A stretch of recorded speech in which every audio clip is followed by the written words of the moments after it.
आज जो 2022-23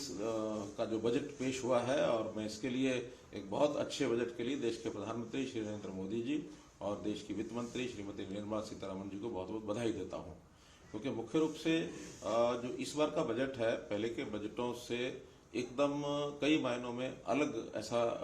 बनाया गया है। और ये केवल इस एक वर्ष के बजट की बजाय मैं सब मानता हूँ, जैसा बताया गया कि आगे के 25 वर्ष तक एक विशेष दिशा तय करने के लिए और बहुत सी चीजें इसमें लागू की गई हैं। इसमें मुख्य रूप से जैसे जोर दिया गया डिजिटलाइजेशन पर, क्योंकि सारी दुनिया डिजिटलाइजेशन की ओर बढ़ रही है, प्रौद्योगिकी की ओर बढ़ रही है, तो उसका प्रयोग और उसके लिए विभिन्न प्रकार के जो काम किए गए हैं वो बहुत बड़ी संख्या में वो सब किए गए हैं। इसी प्रकार इंफ्रास्ट्रक्चर, इसके ऊपर बहुत बड़ा एक ध्यान दिया गया है कि इंफ्रास्ट्रक्चर से और एक प्रकार से इसमें लाभ मिलेगा। कैपिटल एक्सपेंसेस इसमें ज़्यादा बड़ी मात्रा में रखे गए हैं कि कैपिटल एक्सपेंस जितना होगा उतना ही मजबूती एक देश में आएगी और बेस जो है वो सॉलिड बनेगा, ताकि हम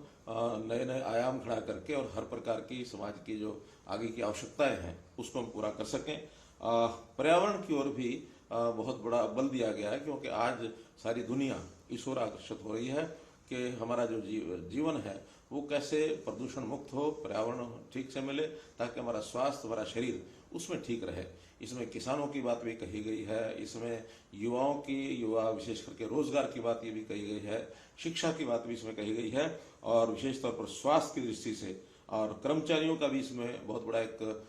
ध्यान रखा गया है कि उनको खास करके एनपीएस में न्यू पेंशन स्कीम जो है उसके अंदर उनकी कैसे ध्यान रखा जाए, आगे उनको पेंशन का जो स्कोप है वो बढ़े और सामाजिक सुरक्षा की तरफ वो बढ़ जाए। देश की रक्षा सुरक्षा के लिए भी बहुत एक बड़ा ध्यान रखा गया और उसके अंदर भी काफी मात्रा में और पैसा जो है वो आगे बढ़ाया गया है। तो एक प्रकार से हर दृष्टि से संतुलित बजट है। इसको देश को भी ध्यान रखा गया है, देश की जनता का भी ध्यान रखा गया है, हर वर्ग का ध्यान रखा गया है, और आगे आने वाले भविष्य की नींव इसमें से बजट में रखी जाए, ताकि हम एक सस्टेनेबल जो हमारे गोल्स हैं उस ओर हम आगे बढ़ सकें। ऐसा एक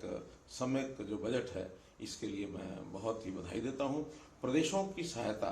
इसमें उसको भी एक उल्लेख किया गया कि 1 लाख करोड़ रुपया ये प्रदेशों को बिना ब्याज के और एक लंबे काल के लिए ऋण दिया जाएगा, ताकि प्रदेश किसी भी आर्थिक स्थिति से निपट सकें और अपने काम को ठीक से चला सकें। और इस बार बहुत महत्वपूर्ण बात यह है कि हमारा जो जीएसटी है वो धीरे धीरे बढ़ते बढ़ते हाईएस्ट लेवल पर 1,40,000 करोड़ रुपया पिछले एक महीने का जो जीएसटी कलेक्शन हुआ है, ये भी अपने आप में एक देश की जनता को मैं इसको बधाई देता हूं कि इस बात को स्वीकार करके, और हमारे जो कलेक्शन सेंटर्स हैं जीएसटी के, उन्होंने, चाहे प्रदेशों ने चाहे केंद्र सरकार ने, उन्होंने विभागों ने जो काम किया है वो भी बधाई के पात्र हैं।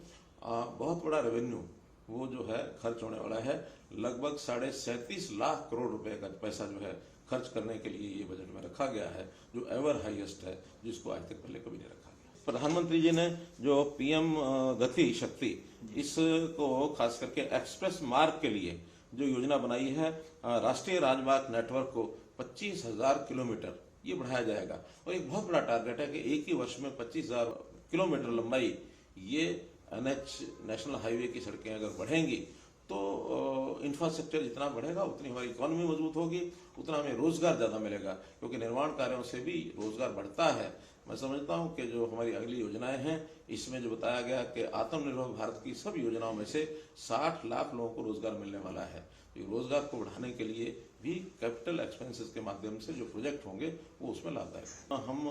कैपिटल एक्सपेंस के माध्यम से जितने हम प्रोजेक्ट खड़े करेंगे उन सब में से स्थायी रोजगार ये जनता को मिलेगा, और हम भी, क्योंकि इतना बड़ा बजट है तो हरियाणा में भी निश्चित रूप से उसमें अपना शेयर हमको मिलेगा, और उन सब प्रोजेक्ट्स के माध्यम से हम भी अपने बेरोजगारों को रोजगार देंगे। वैसे तो हमने अपने हरियाणा में प्राइवेट इंडस्ट्री में भी जो 75% रोजगार उनको मिले,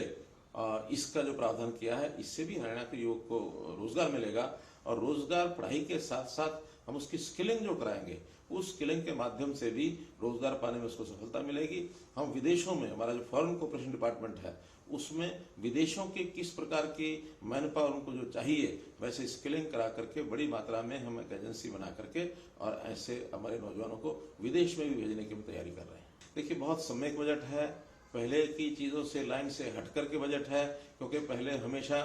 ये जो अपेक्षाएं होती थी कि हमको इनकम टैक्स में इतनी राहत चाहिए, हमको इतनी सब्सिडी चाहिए, उसको ध्यान न करके और प्रत्यक्ष एक हमारा स्थायी व्यवस्था, एक आर्थिक तंत्र स्थायी कैसे बने, ताकि जो सरकार का पैसा है उसको हम बड़े प्रोजेक्ट्स में लगाएं, उसको हम कैपिटल एक्सपेंस उसको करें और उसको लोगों को रोजगार कैसे मिले, उस नाते से उसको आगे बढ़ाएं। फ्री में सब्सिडी देने की बजाय यदि हम लोगों को काम करके उनकी इनकम, उनकी आय बढ़ाने में यदि सक्षम करते हैं तो ये व्यक्ति के स्वाभिमान को भी जगाता है। स्वाभिमान अगर जागेगा तो व्यक्ति जो है वो सबल बनेगा और देश और समाज के लिए वो आगे बढ़ने की उसकी मन की एक तैयारी होगी। इसलिए बजट इस प्रकार का जो किया गया है, बहुत ही अलग प्रकार का बजट और अलग प्रकार से इसमें जो प्रावधान किए गए हैं, ये इन द लॉन्ग रन समाज के, देश के, प्रदेश के हित में। किसानों के लिए ये जो डिजिटल तौर पर उनके खाते में सीधा पैसा भेजा जाएगा, एमएसपी के माध्यम से जो खरीद होती है, वो 1,63,00,000 किसानों को 2.37 लाख करोड़ रुपया सीधा भेजा जाएगा, अर्थात एक किसान को एवरेज 1.5 लाख रुपया उसके खाते में सीधा जाएगा।